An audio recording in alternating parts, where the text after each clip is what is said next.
Hey Seahawks, I hope your week has been going well. From classes to exams and papers and everything in between, these past couple weeks sure have been rough.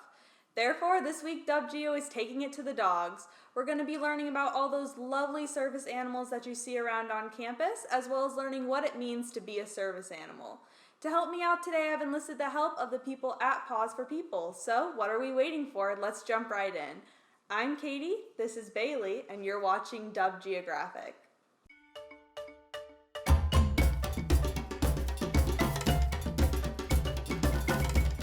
So, what exactly makes a service dog a service dog? According to the Americans with Disability Act of 1990, a service animal is a dog that has been individually trained to do work or perform tasks for an individual with a disability.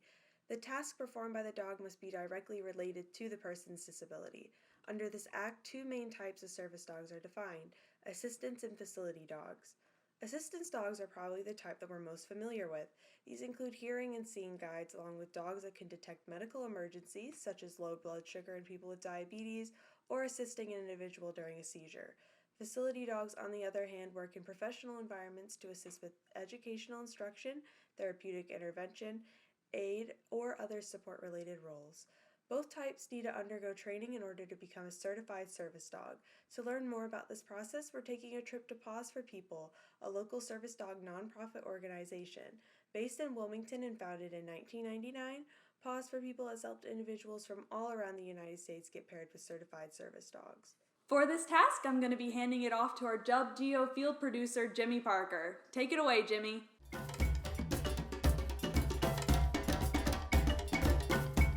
Everyone, I'm Jimmy Parker, the field reporter here at WGO, and I'm joined by the Paws4People director of the Puppy Development Center, Sam Cleary. Sam, is it safe to say that you are a crazy dog lady? I think I have definitely crossed over to the category of crazy dog lady, yes. So explain to us how you got your start with Paws4People. Yeah, so I actually took the service dog training program courses at UNCW when I was a student there. I was a psychology major, and in turn I wanted to work with animals. I didn't necessarily know what animals yet, so I kind of did a little experimenting, marine mammals, and eventually came back to Paws4People and was a puppy caregiver for about a year. So I lived in our old puppy development center and took care of our puppies, and then eventually just reconnected with Kyrie and Terry, and they had offered me a position. So I've moved on, and now I guess total years I've been with Paws4People, including my volunteer time, is almost 5. Nice. So yeah. Nice. Yeah, that's probably loads of fun. Yes, it is a lot of fun. So what goes on in the daily life of a service dog? Yeah, so our service dogs have a very routine schedule. We want them to be on that schedule so it's easy for them to transition with their clients, and it also keeps them just in the mood and on the right track to perform their tasks on a daily basis for their clients. So we make sure at a very young age that they eat breakfast at a certain time, they eat lunch at a certain time, and dinner at a certain time, and that kind of sets them up for the day, and we can also pair their meals with any tasks that they might have to help their clients with as well. And how important is it for them to maintain a regular schedule? It's really important, especially for some of our dogs that might, let's say, give clients medication reminders. We compare feeding a meal to taking your medication, and your dog will remember. They get on that routine of, oh, I eat my meal every single time this day, so you also have to take your medicine every time this day. So if we pair them together, then that helps keep our clients on their routine as well as our dogs. Gotcha. And how do you determine a dog's role once they complete their training? Yeah, so we actually let our dogs choose their jobs.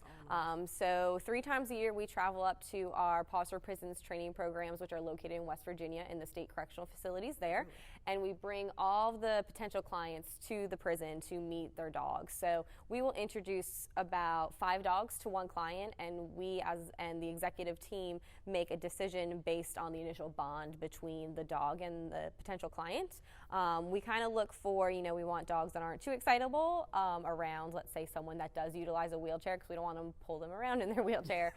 We want them to follow the rules with it, and we also don't want a dog that might be a little shy or timid of some of our clients. So we really try hard to make sure that we're placing the best dog with the client, so that way both teams are very successful.